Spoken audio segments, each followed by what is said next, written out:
Good morning दोस्तों। तारीख आज 12 नवंबर है और मैं खूबसूरत सी सिक्किम की इन हसीन वादियों में घूम रहा हूँ। आज की साइकिल यात्रा बहुत ज़्यादा ख़ास है क्योंकि मैंने ऐसा अनुभव आज तक अपनी किसी भी दिन की साइकिल यात्रा में नहीं किया। ये राज्य बेहद ही ख़ास है और उससे भी ज़्यादा ख़ास है यहाँ के लोग। इसीलिए आप इस पूरे ब्लॉग को ध्यान से देखिए क्योंकि यहाँ पर जिस मौसम में मैं पहुँचा हूँ, सिक्किम घूमने के लिए मौसम सबसे ज़्यादा मुफीद माना जाता है। यहाँ पर प्यारे से खिले चेरी ट्री देखने में बेहद खूबसूरत होते हैं। झरने जो गिरते हैं वो देखने में बेहद खूबसूरत लगते हैं और हसीन से पहाड़ आपका पूरा दिन बना देते हैं। आज की मेरी ये साइकिल जर्नी मेरे दोस्त साइकिलिंग बीस्ट के साथ शुरू हो रही है। पिछले एपिसोड में आपने इन्हें भी मेरे साथ देखा होगा। कैलाश जी और उनके परिवार को बाय बाय बोलने के बाद हम अपने सफर में आगे बढ़ गए नामची की तरफ। नामची साउथ सिक्किम का बहुत ही प्यारा हिस्सा है। रास्ते में हमें कुछ ऐसे नौजवान मिले जिन्होंने हमारी साइकिल यात्रा को हाई किया। हम कुछ ही दूर चले थे कि हमारी छोटी नंदी ने और त्यागी जी की साइकिल ने हम दोनों को परेशान करना शुरू कर दिया क्योंकि पहाड़ पर हम बहुत ज़्यादा हिल डाउन कर रहे थे और हमारी साइकिल लगातार समस्याओं से जूझ रही थी। ऐसे मैंने साइकिल को ओपन किया और हमने अपने ब्रेक पैड्स को यानी ठीक किया। उसके बाद जब हमारी साइकिल दुरुस्त हो गई, हम दोनों धीरे धीरे आगे बढ़ने लगे और हमें कुछ इस तरह का खतरनाक रास्ता पहाड़ी पर मिला, यानी हमने ऑफ रोडिंग करी। इस तरह साइकिल करने में आता तो बहुत ज़्यादा मज़ा है, लेकिन इसके साथ ही ऐसी साइकिलिंग बहुत ज़्यादा रिस्की भी होती है। लेकिन हम अपनी सूझबूझ के साथ आगे बढ़ते रहे। लेकिन जब साइकिल ठीक करने के बाद हम आगे बढ़े तो देखिए किस तरह का खूबसूरत नज़ारा हमें देखने को मिला, जहाँ पर नीला आसमान, सफ़ेद उड़ते हुए बादल और खूबसूरत से एक ग्रामीण। हम कैलाश जी के यहाँ से चाय पीकर तो निकले थे, लेकिन अब हमें लगाई थी भूख और भूख की वजह से हम ब्रेकफास्ट के लिए जगह ढूंढने लगे। सुबह सुबह हमारा दही और चिवड़ा खाने का मन था जो कि काफ़ी पौष्टिक होता है और हमने खोजबीन शुरू कर दी दही की। हमने कई जगह पूछा लेकिन हमें हर जगह से निराशा हाथ मिली क्योंकि ये पहाड़ी वाला इलाका है और यहाँ पर इजीली आपको किराने की दुकान नहीं मिलती है या आपको दही वगैरह नहीं मिलता।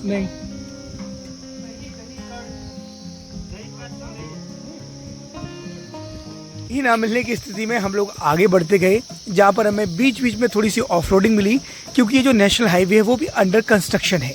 ऐसे ही अनुभवों से आगे बढ़ते हुए हमने दूसरी जगह ट्राई किया, वहाँ से भी हमें निराशा हाथ लगी। अच्छा, इसीलिए फाइनली हम पहुँच गए नामची जिले के सेमडंग में। सेमडंग एक छोटा सा टाउन है जहाँ पर हमें ये ब्रेकफास्ट की दुकान मिली, जहाँ पर हमने चाय और इन स्वादिष्ट सी पूड़ियों का पूरा लुत्फ उठाया। इसके लिए हमें पैसे भी खर्च करने पड़े, 20 रुपए चाय, और खाने की बात करें तो खाने के लिए 50 रुपए की पूड़ी की प्लेट मिल गई। वहीं यहाँ पर एक दुकान पर ट्राई करने से दही भी मिल गया, लेकिन दही यहाँ थोड़ा सा महंगा था। MRP 60 रुपये थी लेकिन मिला 65 रुपये का था और पहाड़ों पर थोड़ी सी चीज़ महंगी मिलती भी है। उसके बाद हमने ब्रेकफास्ट किया और हम यहाँ से निकल गए। तो गाइस ये है सेमडंग सिटी, क्योंकि हम कल से दोनों डिस्कस कर रहे थे कि सेमडंग जाना है। यहाँ पे हमने ब्रेकफास्ट वगैरह कर लिया है, ब्रंच हो गया एक तरीके से, लंच भी हो गया और हमें नीचे जाना है, यानी फिर से हिल डाउन करना है। अब लेट्स सी कहाँ तक चलते हैं। ओके, तो ये कितना स्टीप बनाया है इन्होंने। यहाँ जरा सही लग रहा है गाइस। ये जर्नी हमें बहुत ज़्यादा टफ हो रही है क्योंकि यहाँ पे हम लोग इतना ज़्यादा हिल डाउन कर चुके हैं कि त्यागी जी की साइकिल के और मेरी साइकिल के हम 4-5 दिन से हिल डाउन कर रहे हैं, ब्रेक जा चुके हैं और अभी हमने साइकिल ठीक करी है 1 घंटे तक, लेकिन वो ठंडन के बाद कोई फायदा नहीं है। और वो देखिए वहाँ पे दिखाना चाहता हूँ तो ये कैसा हिल डाउन है, कैसे घाटी है वहाँ पे पूरे सेक्शन। इतना हिल डाउन जाना है भाई, बस के नहीं उतरना पड़ेगा और उलट जाएगी तो उतर के हमें करना होगा, हम चढ़ के नहीं कर सकते। सो लेट्स सी वहाँ तक चलते हैं उतर के, और उतरने के बाद में कोशिश यही करनी है। और बस यही है कि हमें सिक्किम से प्यार बहुत आ रहा है, लेकिन साइकिल इतनी ज़्यादा टफ हो रही है हमारी ये साइकिलिंग कि भगवान का आशीर्वाद, थोड़ी सी सूझबूझ और आप सब लोगों की दुआ से चल रहे हैं, वरना करना अब तक तो ये हो गया होता हमारा। ओह थैंक गॉड, बहुत टफ हो रहा है भाई। सिक्किम के छात्रों को संस्कृत भी पढ़ाई जाती है। सेमडंग में हमें संस्कृत महाविद्यालय मिला, यानी कि संस्कृत का कॉलेज। ये देखकर मैं रुक गया और इसके बारे में स्थानीय लोगों से जानकारी लेने लगा क्योंकि संस्कृत हमेशा से मेरा पसंदीदा सब्जेक्ट रहा है। मुझे थोड़ी बहुत संस्कृत आती भी है। खैर, इस विद्यालय के बारे में जानकारी लेने के बाद हमारी फिर से वही मेहनत शुरू हो गई, यानी हिल डाउन में कसरत करने की, क्योंकि यहाँ से साइकिल को नीचे ले जाना किसी चुनौती से कम नहीं है क्योंकि हमारे ब्रेक फेल हो चुके हैं और हमें पैर को टेक टेक कर नीचे जाना है। जहाँ सांझ हो जाएगी वहाँ रुक जाएंगे। तो नेपाली में भाई ये कौन सी जगह है जहाँ हम अभी हैं? ये गैंगटोक ईस्ट सिटी में, और ये गांव का नाम है कमल विलेज बोलते हैं इसको जो लोकल लैंग्वेज में कमल बोलते हैं। कमल मतलब कमल का फूल? मतलब ऐसे नाम रखा है, पर विलेज में जो है इसमें ऐसा बोलते हैं कमल। कमल। के का क्या नाम है? प्रशांत। प्रशांत। तुम्हारा नाम तो ठीक बोला यार। मेरा नाम शांत। शांत। अरे शीटी वाला। हाँ ठीक है, बट ठीक है, शाह का चलता है, प्रशांत नाई। और इनका क्या नाम है? अमित। देखा, मेरे में ओ की साउंड आती है, तेरे में नहीं आती। अमित दादा। प्रशांत। Sure sure. देखा, but I can myself, my name is Prashant. खुद का खुद लगा रहे हो, यहाँ से लगवाओ तो मानो। सिक्किम के लोग वाकई बहुत ज़्यादा प्यारे हैं। इनसे बात करके दिल खुश हो जाता है, नेगेटिविटी दूर दूर तक नहीं रहती।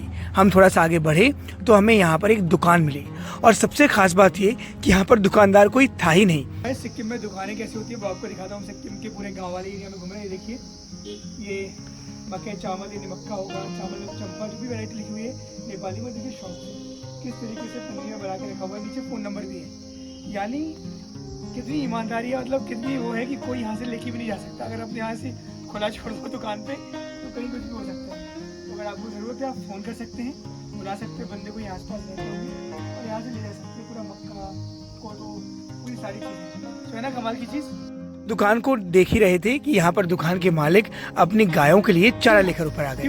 उसके बाद फिर इन्होंने हमें विस्तार से बताया कि ये सारी चीज़ों के नाम क्या हैं, इन इंग्लिश में क्या कहते हैं। उन्होंने बाकायदा हमें मोबाइल में सर्च कर करके ये सारी चीज़ों के बारे में जानकारी दी। बता रहा हूँ, चढ़ते जाता था, आता था, रात में बहुत दर्द होता है ना, इसमें क्या दादा ने हमें कई सारी आयुर्वेदिक जो पहाड़ी चीज़ें हैं उनके बारे में जानकारी दी, जो कि हमारे लिए काफ़ी यूज़फुल थी। हम थोड़ा सा आगे बढ़े थे कि हमें एक सज्जन मिले। इन्होंने हमें हाय हेलो किया, पानी के लिए पूछा, और इन्होंने बताया कि ये जिस घर में रहते हैं ये इन्हें सिक्किम सरकार ने बनवा के दिया है। स्थानीय लोगों के मुताबिक सिक्किम सरकार जिन लोगों के पास घर नहीं है उन्हें 17 लाख रुपए देती है, घर बनवा कर देती है, और घर का जो सामान है वो भी उन्हें दिया जाता है, जैसे कि सोफा, टीवी वगैरह। ऐसे कैसे? किसी योजना के थ्रू या कोई योजना अपना योजना? कौन सी योजना है? गरीब आवास योजना। वो मोदी के साथ जो मिलके, मोदी का दूसरा आएगा, उसका अलग है। योजना है। तो ये तो बहुत अच्छा घर बना के दिया है। 17,51,000 का घर है। मैं तो हैरान हो गया तो सुन ये के। आपको मिला है और भी लोगों को मिला है? मिले और को भी मिला है। आपको इतना अच्छा कैसे मिला? सबको नहीं मिला है। आपको इतना अच्छा कैसे मिला? एक कॉन्स्टिट्यूंसी में, एक हमारा कॉन्स्टिट्यूंसी 300 घर था। हाँ हाँ, अब ये एक वार्ड में सिर्फ 3 को मिला। अमेजिंग, ये तो नया चीज बताया आपने। काफी बड़ा घर बना के दिया है। हाँ, दिया है 17,51,000 का घर। चलिए अब आपको पहाड़ के नज़ारे और उनमें बने घर दिखाते हैं। देखिए ये पे यहाँ पर जो घर बने रहते हैं वो कितने नीचे तक होते हैं, स्टेप बाय स्टेप, जैसे कि सीढ़ियाँ हों, क्योंकि यहाँ पर आपको मैदान देखने को नहीं मिलते हैं, पहाड़ों पर लोग रहते हैं। और आप देखिए पूरा, आपको ये जो एंगल में दिखा रहा हूँ, देखिए जहाँ तक भी आप देखेंगे जो भी आपको घर बने दिखाई दे रहे हैं ये सभी पहाड़ पे, और इन पर जिग-जैग करके जाना होता है। और देखिए इन्हीं रास्तों पर हम चल रहे हैं, घूम रहे हैं। यानी अगर आपको एक घर से दूसरी जगह जाना पड़ रहा है तो आप ऐसे घूम घूम के आपको रास्तों से जाना पड़ रहा होगा, और ये यहाँ का नेशनल हाईवे। तो गाइज ये देखिए यहाँ पर एक दोनों साइकिल खड़ी कर दी है, भूख लगाई है।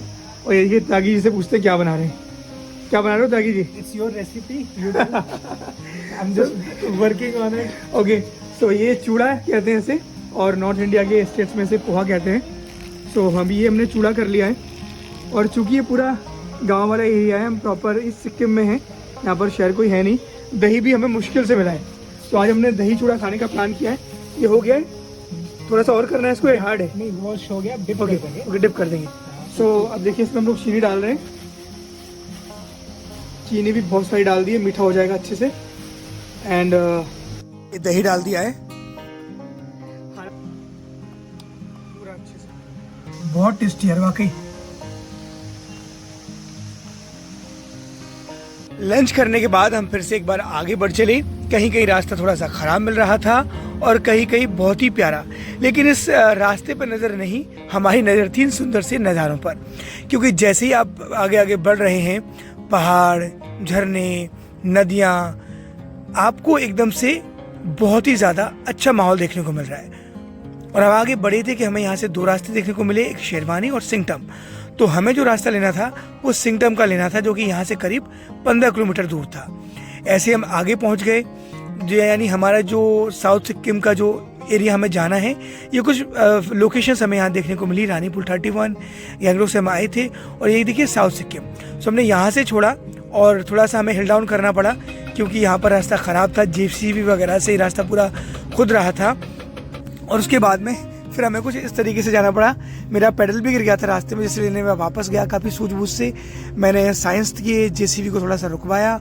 उसके बाद मेरी साइकिल का जो पेडल गिर गया था वो लेके और फिर मैं अपनी साइकिल लेके इस तरीके से वापस आया जिसे त्यागी जी शूट कर रहे थे।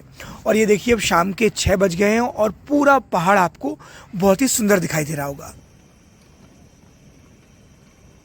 अब हमारी अगली चुनौती शुरू होती है रुकने की, क्योंकि हमने डिसाइड किया है कि हम होटल वगैरह नहीं लेंगे। वैसे भी छोटी जगह है तो आपको होटल वगैरह नहीं मिलेंगे गांव में। सो अब देखते हैं कि हम कहाँ पर कैंपिंग करने वाले हैं। हमने एक जगह देखी साफ़ सुथरी और यहाँ पर हमने कैंपिंग का मन बनाया, लेकिन लाइट जा चुकी थी। उसके बाद हम स्थानीय लोगों से, यानी जिनके हम घर के बाहर कैंपिंग करने वाले थे, उनके पास हम गए, हमने उनसे पूछा। उसके बाद यहाँ से जो है शर्मा जी और उनका परिवार बाहर निकला और उन्होंने हमसे अपने घर के अंदर चलने को कहा। चूँकि तिलक शर्मा जी अब अपने नए घर में शिफ्ट हो चुके हैं, तो ये इनका पुराना घर है जो कि लकड़ी वाला है। उन्होंने हमें एज अ गेस्ट बनने के लिए हमें इनवाइट किया, हमें सुंदर सा अपना कमरा दिखाया और उन्होंने कहा कि नहीं, आप बाहर नहीं सोइए, बाहर ठंड भी हो सकती है। और उन्होंने हमारे लिए बहुत अच्छा अरेंजमेंट किया। तो दोस्तों मैं यही कहना चाहता हूँ कि हम एक दिन पहले भी जहाँ रुके थे, कैलाश जी ने हमें अरेंजमेंट प्रोवाइड कराई थी, ठीक ऐसा ही तिलक शर्मा जी ने भी हमें एकोमोडेशन प्रोवाइड कराई। और जैसे तिलक शर्मा जी को पता चला कि मैं भी शर्मा जी हूँ, तो हमारा एक अलग कनेक्शन बन गया और हमें उन्होंने बहुत अच्छे से ट्रीट किया, मुझे और साइकिलिंग बीस्ट दोनों को। हमारे लिए अपने पुराने घर को साफ वाफ किया, लाइट वाइट लगाई और हमें बिल्कुल घर जैसा फील कराया। प्रशांत शर्मा, अमित त्यागी, विनोय, अमित, ग्रेट। कम है, लैंड सरफेस जो है ना नॉर्थ का बड़ा है। डिनर हम कर चुके थे, लेकिन बावजूद इसके तिलक शर्मा जी हमें अपने घर के अंदर ले गए। हमें ये नेपाली डिश यानी कि शेल रोटी खिलाई और हमें चाय भी पिलाई और हमसे बहुत अच्छी तरीके से फैमिली की तरीके से ट्रीट किया। और दोस्तों इसी के साथ हमारी 12 नवंबर की सिक्किम की यात्रा आज समाप्त हो गई। मैं बस नहीं कहना चाहता हूँ कि सिक्किम के लोगों के बारे में जैसा मैंने नहीं सोचा था, ये बहुत ही ज़्यादा हम्बल, काइंड और बहुत ही प्यारे लोग हैं।